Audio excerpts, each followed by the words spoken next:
Dirt under the fingernails, heavy breathing, a man on his hands and knees in the dark, frantically scraping a hole in the floor.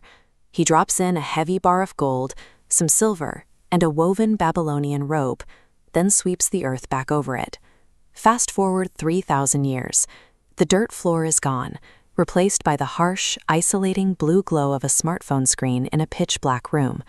But the psychological state, the racing heart, the paranoid glance toward the door, is identical. In both of these moments, the human brain relies on a very specific delusion to justify the behavior. We convince ourselves that if an act is completely private, hidden from our community and our loved ones, the only person taking on any risk is us. But an ancient historical record, documented here in the Hebrew text of Joshua 7, provides a brutal case study proving that isolation is a myth. When that ancient man, Achan, patted the dirt flat over his stolen gold, he thought the transaction was over. He had no idea that hiding a few pieces of metal had just signed a death warrant for 36 of his countrymen. Whether our walls are made of ancient animal skin or modern digital firewalls, the barrier is entirely in our heads. Secrecy never stays contained. It always exacts a public toll. To understand how that toll is paid, we have to look at the immediate aftermath of Achan's theft. The leader of the Israelites, Joshua, dispatches a force of 3,000 men to take a small neighboring city called Ai. The scouting reports look good. The military expects a quick, almost bloodless victory. Instead, the Israelite army walks into a slaughter. The men of Ai break the lines immediately, chasing the terrified soldiers out from the city gates and running them down across these rough, terraced slopes. 36 soldiers are killed in the rout. The psychological damage is even worse. The text notes that the collective heart of the people melted in fear and became like water. Joshua, completely blindsided, falls face down on the ground. He stares back toward the River Jordan, the geographical boundary his people had just crossed to enter this land, and asks God why they ever left the safety of the other side if they were just going to be destroyed. The divine response diagnoses a structural failure. The decree isn't that Achan sinned. The decree is that Israel has sinned. The nation violated the covenant, and as a result, the entire military force lost its protection. One man's buried gold compromised thousands of people. Hidden greed is impossible to quarantine. It strips an entire community of its resilience and ability to withstand adversity. Which brings us back to that blue-lit face staring into the smartphone.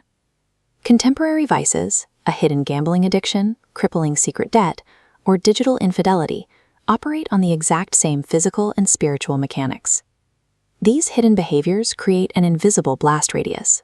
They consume a person's cognitive bandwidth, hollowing out their emotional availability until the resulting absence fractures their family relationships and poisons their workplace.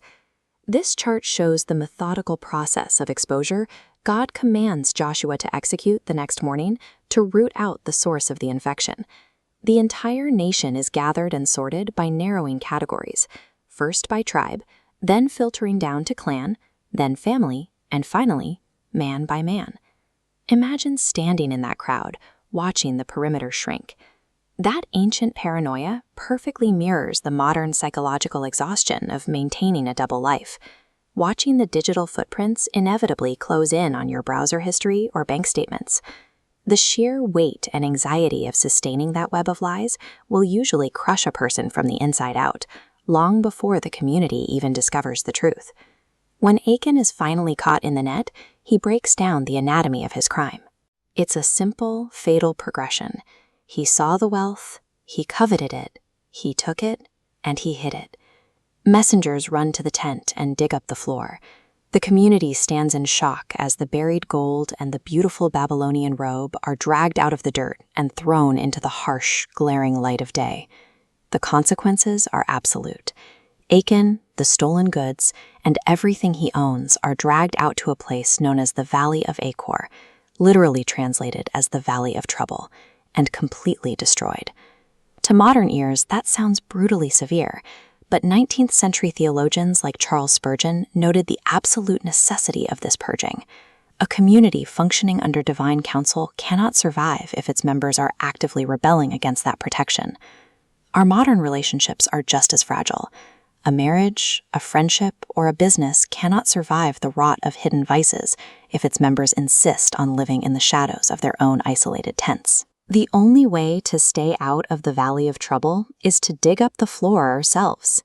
We have to bring our hidden behaviors out of the dirt, put down the isolating screens, and willingly step into the light of accountability.